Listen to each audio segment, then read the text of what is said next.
जांभळी आणि कासारी या नद्यांचं पाणी आल्यामुळे कोल्हापूर अणुस्कुरा राजापूर मार्गावरील वाहतूक सलग चौथ्या दिवशी ठप्प झाली आहे। पर्यायी मार्गाने या ठिकाणची वाहतूक सुरू आहे। बाजार भोगावमधील बाजारपेठेत पुराचं पाणी घुसलंय। दरम्यान जांभळी खोऱ्यातील गावांमधून जीव धोक्यात घालून दूध संकलन सुरू आहे।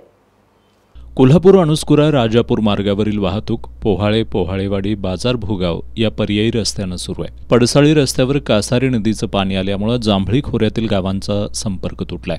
बाजार भोगाव पडसाळी रस्त्यावर ओढ्यावरील मोरीची उंची कमी असल्यानं मानवाडपैकी गुरववाडी इथं सुमारे 4 फुटापर्यंत पाणी आले। बोडके धनगर वाड्याजवळ शिवरीचा मळा शेतातून गेलेल्या रस्त्यावरही 3.5 फुटापर्यंत पाणी आल्यामुळे या ठिकाणचं जनजीवन विस्कळीत झालंय। पिसात्री मानवाडपैकी खापणेवाडी आढाववाडी इथंही ओढ्याचं पाणी रस्त्यावर आलंय। जांभळी खोऱ्यातील गावांमधून रस्त्यावर आलेल्या पाण्यातूनच जीव धोक्यात घालून दूध संकलन सुरू आहे। बाजार भोगाव बाजारपेठेतील सकल भागातील 7 दुकानांमध्ये पाणी शिरलंय।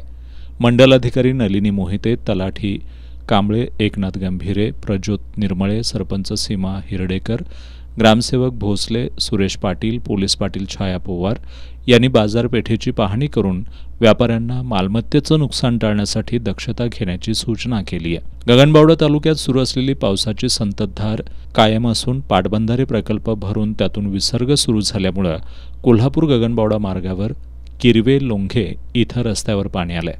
त्यामुळे या ठिकाणची वाहतूक बंद करण्यात आली आहे।